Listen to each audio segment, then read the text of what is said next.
오늘은 지금까지 다루지는 않았었는데 우리가 근시하고 소아에서 근시의 이제 요즘 트렌드라든지 이런 치료 방법 이런 거에 대해서 제가 다음에 한번 또 달아서 하고 다음 주에 하겠다는 얘기가 아니고 다음에 달아서 할 때 또 한번 연결해 보도록 하겠습니다. 뭐 유명한 논문들이 워낙 많아가지고 아트로핀이나 이런 것들은 뭐 아톰 스터디라든지 뭐 램프 스터디 뭐 이런 것들이 많은데 오늘은 그건 아니고 이제 전반적으로 이제 근시에 대해서 한번 잠깐 하고 그리고 이제 요즘 하는 마이 사이트에 대해서 잠깐 설명드리고 그렇게 하도록 하겠습니다. 뭐 근시는 다 아는 거니까 뭐 그거에 대해서 뭐 깊이 설명할 건 없고요. 이 논문인데 논문을 쭉 한번 좀 리뷰해 보자 싶어서 했는데 따로 정리하려다가 제가 일단 설명을 드릴게요. 그리고 애기들 이제 환자가 왔을 때 어떤 설명을 해줄 수 있는가 이런 게 좀 덧붙일 수 있으면 더 좋을 것 같아서 이제 이런 걸 쭉 제가 얘기를 하는데 일단은 애기들이 태어나면은 크기가 한 17mm 정도 됩니다. 엑시얼 렌스가 보통 전반적으로 이제 약간 원시가 되죠. 근데 그 원시도 이제 자기 각막이나 렌즈 굴절력에 따라서 뭐 조금은 달라질 수 있겠죠. 근데 조금 짧기 때문에 원시가 되고 시력도 거의 많이 못 보죠.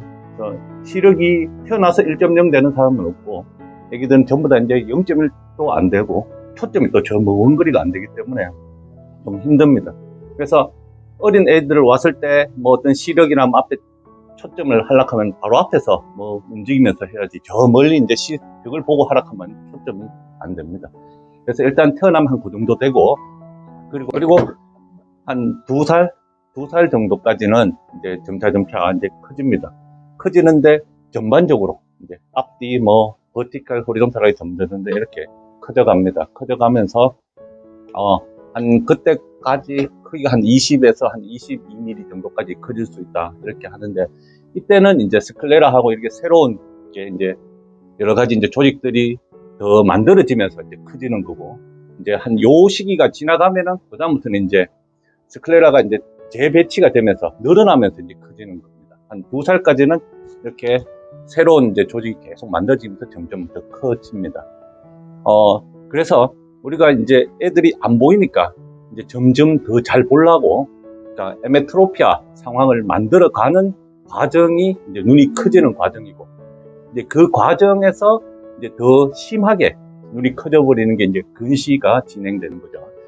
그래서 제일 처음에 이제 태어났을 때 약간 원시니까 이제 조금 더 커지면서 이제 초점을 이제 시력을 더 잘 보려고 하는 과정에 이제 점점 눈이 커져 가는 겁니다. 이제 2살이 지나면은 이제 엑시알 렌스가 이제 주도적으로 커지게 되죠. 그래서 한 24mm 정도까지는 이제 버티컬 호리존탈 크는 거에 비해서 한 2배 정도씩 커지고 24mm 이상 커지면 이제 그때부터 이제 5대1 정도로 계속 엑시알만 계속 많이 커집니다. 그래서 이때 이제 발생하는 게 이제 새로운 조직이 더 만들어져서 이렇게 되는 게 아니고 늘어나는 거죠. 스클레라 이제 조직들이 재배치되고 하면서 그래서 따라서 당연히 이제 스클레라나 이제 코로이드 등은 이제 얇아지고 이렇게 됩니다. 근데 재밌는 점은 이렇게 자꾸 커간다고 해서 시력이 우리가 코렉션 했는 시력이 떨어지는 건 아니잖아요. 점점 얇아지면은 이제 미드 페리페리나 이쪽에 있는 조직들은 이제 얇아지고 숫자도 적어지는데 마큘 쪽에 있는 숫자는 항상 유지가 됩니다. 그래서 뭐 아무리 커져도 그쪽은 숫자가 그렇게 확 줄고 하지 않기 때문에 베스트 코렉티드 비전은 갑자기 확 커지지 않는 한은 계속 잘 유지가 됩니다. 그리고 이제 특이한 점은 이 브룩스 멤브레인 자체는 두께는 어딜 가도 커져도 그거는 크게 변동은 없어요. 그래서 이제 요즘 저 브룩스 멤브레인이 이런 마이오픽 프로그레션에 어떤 영향을 주지 않느냐. 다른 데는 다 얇아지고 하는데 저건 어딜 가나 이제 크게 연관성이 없이 비슷하게 유지가 된다고 합니다. 그래서 이제 이렇게 자꾸 커가는 과정이 이제 마이오픽 프로그레션의 진행 과정이다. 이렇게 요즘 이렇게 생각하고 있고 그러면 이제 이렇게 하는 과정이 어떤 과정을 이제 거쳐서 이렇게 가는가? 이거는 전부 다 과정입니다. 이제 뭐 전부 다 이제 실험해서 하나씩 해보는데 또 이런 게 발견됐구나, 이런 게 발견됐구나. 그래서 이런 과정이 나오는데, 그래서 피드백 메커니즘, 그러니까 어떤 자극을 받아서 A 프런트, 우리는 그냥 A 프런트로 하지만 정확한 발음은 F 프런트인가? 그렇죠. 에 발음이죠. 그러니까 이제 센서리 이렇게 받아서 다시 이제 어떤 진행 과정을 거쳐서 E 프런트로 이렇게 나오게 되죠. 그래서 어떤 자극을 받으면은 이제 얘가 어떤 신호를 줘서 다시 이제 눈 커지게 한다. 이런 과정을 이제 가상적으로 전부 다 이제 가설로 실험을 통해서 많이 하는데, 그 제일 중요한 이제 신호를 제일 처음에 딱 받는, 커져야 되겠다 하는 그 신호를 받는 게 위치가 미드 페리페리에, 폰두스의 미드 페리페리에 있다. 이게 대부분의 이제 요즘에 연구자들의 그 생각입니다. 뭐냐 하면은 우리가 그 마클이나 그쪽에 시력이 떨어져 있는, 그쪽에 뭐 스카가 있는 사람들은 계속 진행이 안 해요. 이게 더 커지지가 않아요. 아이 그로스 거의 없습니다. 그런데 뭐 여기 나오는 내용도 있지만 ROP 있는 애들은, 심한 애들은 이제 페리페리에 그 레이저 하죠. 레이저 하면은 그런 애들은 싹 커져요. 뭐냐 하면 그쪽 시력이 유지가 돼야 된다는 거죠. 그쪽에 시력이 떨어지면은 이거 뭔가 맞춰야 되겠다 하고 따라간다는 얘기죠. 근데 이제 중심 시력은 뭐 조금 떨어져도 그것 때문에 억지로 따라가지는 않습니다. ROP에서 안티 VEGF 치료를 하는지 잘 모르겠는데, 그거 하는 친구들은 레이저 했는 친구는 확 커지지만 안티 VEGF 했는 친구는 또 안 커진대요. 그래서 그런 여러 가지 연구, 그리고 동물 실험 연구가 많거든요. 그래서 대부분 그런 데서 이제 해보니까 요 미드 페리페리에 있는 시력이 제일 중요하다. 그게 이제 자극을 받으면은 이렇게 커지는데, 아이 그로스 하는데, 아이볼이 커지는데 영향을 많이 준다. 이렇게 나오고 있습니다. 근데 이제 이거 다시 이제 자극을 받았으면은 다시 어떤 신호를 통해서 다시 커지게 되는가는 그것도 한참 연구 중이에요. 지금 전부 다 이제 여러 자기 뭐 주장에서 다 다른데, 중간 매개 물체가 뭐 도파민 계열이다, 아니다, 뭐 무스카린 안타고니스트다, 뭐 이런 연구도 있고, 그리고 아데노신 리셉터 뭐 안타고니스트다, 뭐 이런 연구들도 많습니다. 어쨌든 이제 미드 페리페리 쪽의 폰두스에서 어떤 시력 저하, 안 보이는 게 딱 받으면 야가 이제 더 잘 보려고 이제 눈이 커진다. 그래서 그 매개 물체가 어떤 영향을 주는지 모르겠지만, 저는 전달 물질에 의해서 영향을 주는데, 어디에 영향을 주느냐? 스클레라로 바로 영향을 주느냐? 그것도 연구가 또 전부 다 동물 연구고 이런 거죠. 스클레라로 바로 준다는 연구도 있고, 또 요즘은 아까 제가 얘기했지만 코로이드, 그러니까 브룩스 멤브레인이 주된 역할을 할 거다, 이렇게 얘기를 많이 합니다.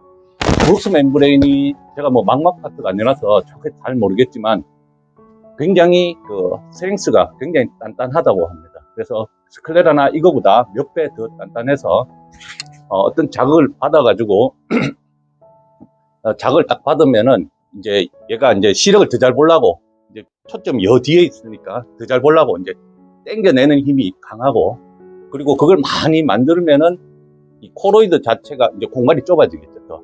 더 좁아지니까 또 여기 블루드 스플라이를 더 하기 위해서 스클레라를 더 당기고, 스클레라 자체를 이렇게 더 커지게 만들면서 이렇게 하는 영향이 많다. 스클레라 자체에 영향을 주면은 스클레라가 아무리 당겨도 브룩스 멤브레인이 단단해서 잘 당겨오지 않는다. 그러면은 이게 우리가 빛이 들어갔을 때 우리가 뭐 시세포에 딱 시력이 닿게 해서 더 당겨져 나와야 되는데 그게 힘들지 않겠느냐, 그런 여러 가지 뭐 주장들이 많습니다. 자기들 뭐 실험 연구하니까 그렇더라 하면서, 일단은 결론적으로는 이제 잘 많이 생각하는 게 미드 페리 폰두스에서 어떤 자극이 시력의 저하가 오면은 그 신호를 통해서 이제 이게 브룩스 멤브레인 결국은 RP 셀이 만들잖아요. RP 셀 자체에 영향을 줘서 베이스멘트는 브룩스 멤브레인 자체를 많이 만들고, 그리고 많이 만들면서 이제 두꺼워지니까 이제 전체적으로 더 스클레라를 더 밀고 해서 더 커진다. 이렇게 요즘은 그런 가설을 가지고 이제 많이 연구도 하고 있습니다. 근데 또 이 가설이 또 어떻게 다 바뀔지 모르죠. 지금 요즘 이제 이렇게 생각하고 이제 요게 맞춰서 이제 근시 치료를 하도록 이렇게 생각하고 있죠. 그래서 아트로피는 뭐 조금 다릅니다. 아트로피는 이제 그 스클레라 조직 이런 거를 이제 이렇게 늘어나게 하는 거, 그런 걸 조금 막는 그런 영향을 주지만, 이제 요즘 뭐 드림렌즈나 아니면 마이사이트 등은 이제 이런 하이프로픽 디포커스 여기에 또 영향을 많이 주거든요. 그걸 초점을 맞추거든요. 일단 그것도 조금 다시 얘기하고, 그리고 또 제가 또 환자 볼 때 또 한 번씩 얘기하는 게, 보통 이 마이오픽 프로그레션이 동양 애들은 한 1년에 한 1겹타 정도 됩니다. 평균적으로.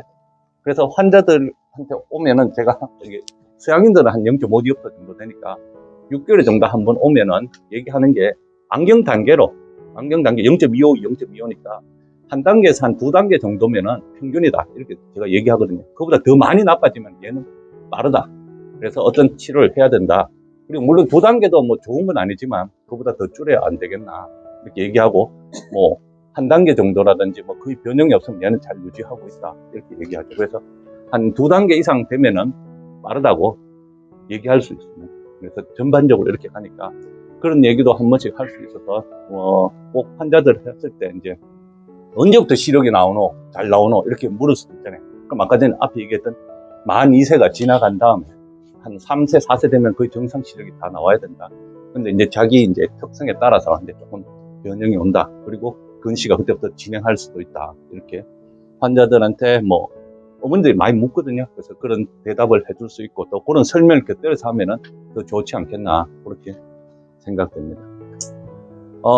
또 다른 논문인데요. 이거는 그래서 이제 그런 생각을 가지고 있기 때문에 우리가 이제 마이오피아를 이제 어떤 치료를 한다 이런 방향을 잡을 때는 아까 전에도 얘기했지만은 포비아 비전 자체는 물론 이게 교정치료는 중요합니다. 교정치료는 중요한데 이게 이제 진행을 억제하는 데는 뭐 크게 뭐 중요치 않고 대부분 이제 페리페럴 비전, 이렇게 미드 페리페리 쪽에 있는 그 시력이 이제 제일 중요하다 이렇게 주장하는 논문입니다. 그래서 이게 대세예요, 요즘은. 그래서 그거를 조정해야 된다. 이게 이제 우리가 마이오피아가 있으면은 약간 우리 평평하진 않겠죠. 포티어 폴부터 조금 많이 땡겨오니까 약간 이렇게 뒤로 길어집니다. 근데 이제 정상적으로 빛이 들어왔을 때 이렇게 이미지 쉘은 이렇게 돼가지고 여기 덜 닿겠죠. 여기 마이오피아니까 여기 덜 닿고 이렇게 둥둥 돌아가다 보면 미드 페리페리는 이렇게 어느 정도 닿고 이렇게 뭐 파페리페리나 이렇게 하면 조금 하이프로피아가 나오는데 여기에 이제 어떤 우리가 정상적으로 안경이나 뭐 이제 렌즈 같은 걸 하면은 이게 전체적으로 뒤로 쑥 밀리죠. 그래서 중심 시력을 좋게 만들려 합니다. 중심 시력을 좋게 만들려고 하니까 이제 이 미드 페리페리 자체가 이제 하이프로피아가 생기죠. 시력이 안 나온다, 덜 나온다, 흐린다. 그래서 이제 중요한 게 여기서 시력이 안 나오니까 야들이 어떤 신호를 줍니다. 야, 뭐 시력을 좋게 만들자 해서 어떤 신호를 통해서 쭉쭉쭉 통해서 이제 아까 전처럼 눈이 더 커지면서 이제 여기에 최대한 맞춰줄 수 있도록 이렇게 자꾸 진행한다는 거예요. 그래서 이제 요즘 치료 목표는 이 자체를 이렇게 이제 하이프로픽 디포커스 되어 있는 이 자체를 이제 안으로 당겨오는 거죠. 초점을 앞쪽으로. 그래서 오히려 약간 마이오픽 하든지 아니면은 뭐 딱 맞추든지 이런 방향으로 하려고 하는 게 이제 근시의 치료 목표가 돼요, 요즘. 그래서 이제 이런 것들 하는 것 자체가 이제 전부 다 이제 렌즈들이 다 이런 목표거든요. 그래서 뭐 이게 뭐 아까 전에 잠깐 얘기했던 거고, 렌즈를 우리가 이제 보통 이제 기본 안경이나 이런 걸 하면은 이렇게 된다. 그래서 드림 렌즈 같으면은 이제 드림 렌즈는 여기에 각막을 이렇게 눌러버리면은 이 각막 자체가 변형이 옵니다. 재배치가 되고 하면서 이 가운데는 얇아지지만 이 가쪽으로 페리페리 쪽으로는 더 두터워져요. 더 두터워지면서 비슷한 증상이 나타나고 더 두터워지면 뭐 플러스 효과가 나죠. 그럼 더 앞쪽으로 초점이 잡히죠. 그래서 이제 페리페리나 미드 페리페리 쪽에 이제 하이프로픽 디포커스를 조금 더 좋게 만든다.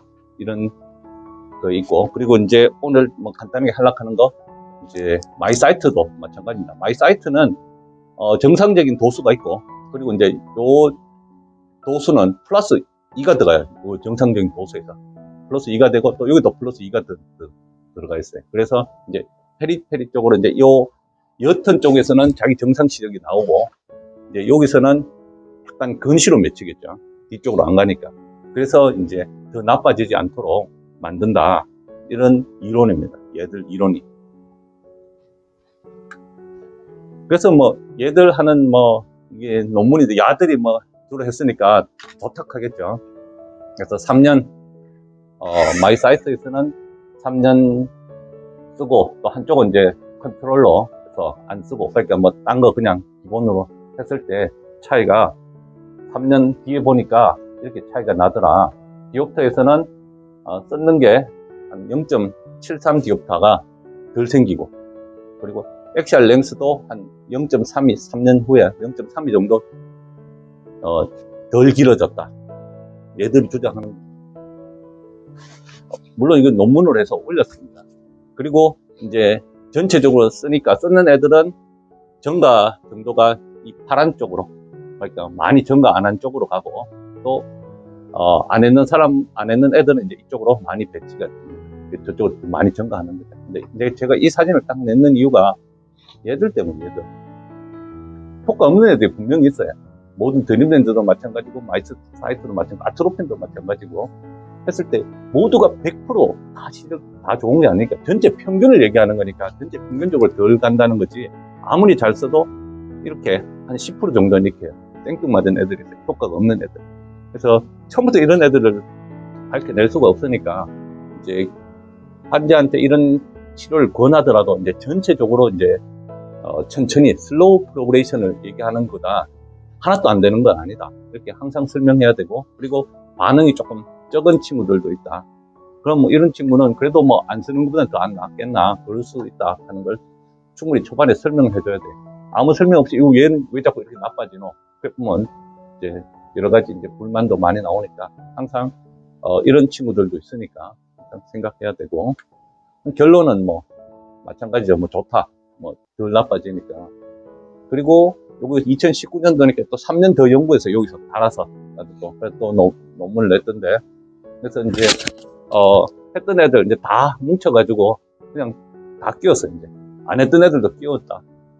그러니까 3년 후에 가니까, 그러니까 결국은 이제 처음부터 했던 애는 한 6년이죠. 6년 동안 축적돼가지고 덜 나빠졌다. 그리고 얘들은 안 했던 애는 이까지는 갑자기 많이 나빠지지만 3년 후엔 다시 하니까 또 덜 나빠지더라. 그래서 뭐 처음에 뭘 하든 어쨌든 마이 사이트를 어떤 상황에서 시작하든 효과는 비슷하다. 그래서 좋다, 효과 좋다. 뭐 이것도 마찬가지 똑같은 얘기죠. 그래서 액시알 랭스가 이렇게 갑자기 확 커지다가 하니까 이렇게 비스듬해지더라. 그래서 뭐 똑같은 얘기입니다. 그리고 여기서 이걸 색깔을 모르고 안 넣었는데 10%는 치료에 반응이 없는 친구도 있다는 거 항상 알고 있어야 되고, 이제 모든 게 다 얘가 거기 들어갈지 안 들어갈지 모르잖아요. 항상 그런 것도 한번 설명해 주면 좋겠고, 이런 듀얼 포커스 소프트 콘택트 렌즈가 마이 사이트거든요. 마이 사이트가 좋다, 이렇게 얘기하는 겁니다. 마지막 장으로 보면은 요거는 이제 다음에 이제 쭉 더 볼 건데, 텍스트에 있는 거죠. 교과서에 있는 내용인데, 근시 예방 효과가 어느 정도 될 거냐, 어느 게 제일 좋으냐 이렇게 물으면은, 일단 아트로핀이 제일 좋은 걸로 되어 있어요. 전체적으로 뭐 약간의 차이는 있는데, 정도 차이는 아트로핀이 제일 좋은 걸로 되어 있고, 그리고 이제 그 다음 드림렌즈, 그리고 이제 마이 사이트는 조금 떨어져요. 그리고 마이 사이트 같은 안경도 있거든요. 안경 이건 더 떨어져, 여기서 확 더 떨어지거든요. 그래서 뭐 그런 것도 뭐 할 수도 있는데, 일단 제일 좋은 건 아트로핀이지만 이게 문제가 안경을 껴야 된다는 거예요. 그래서 부모님들이 선뜻 이걸 잘 안 해요. 안경도 벗고 싶고 덜 나빠지고 싶다 하니까 이제 드림렌즈는 이쪽으로 많이 가는 거고. 그래서 이제 이게 뭐 안경도 안 낄 수 있으면 상당히 좋은데, 요즘 연구가 많이 되고 있죠. 이제 퍼센테이지하고 이제 여러 가지 부작용을 줄이기 위해서 많이 연구된 게, 지금 들어와 있는 게 0.125%지만 연구 많이 하는 게 0.01%, 0.05%, 뭐 0.1% 이렇게 연구했을 때 0.05 정도가 제일 낫다. 뭐 이런 논문이 제일 많죠. 아트로피는. 제가 다음 시간에 또 그거에 대해서는 다시 한번 하고, 일단은 이렇게 환자들한테 설명할 때도 이제 이런 걸 기준으로 해서 또 설명해 줄 수도 있고, 어떤 걸 원하느냐 이런 걸 했을 때 아트로피는 제일 단점은 이제 안경 껴야 된다. 나머지는 안경 안 낄 수도 있다. 근데 드림렌즈는 약간 불편감, 그러니까 잘 참아야 된다. 근데 마이사이트는 그런 건 아니지만 이제 낮에 착용하니까 여러 가지 이제 눈에 부작용이 생길 수 있다. 얘들 뭐 마이사이트 얘들 말로는 뭐 거의 생기는 거 없다 하지만 논문에 보면 약간 있어요. 인필트레이션이 와 있다. 근데 물론 안 쓰면 다시 돌아오는데 그런 게 좀 생길 수 있다고 충분히 감안하고 설명하고 이제 소개를 해야 되겠죠. 네, 오늘은 여기까지 하겠습니다.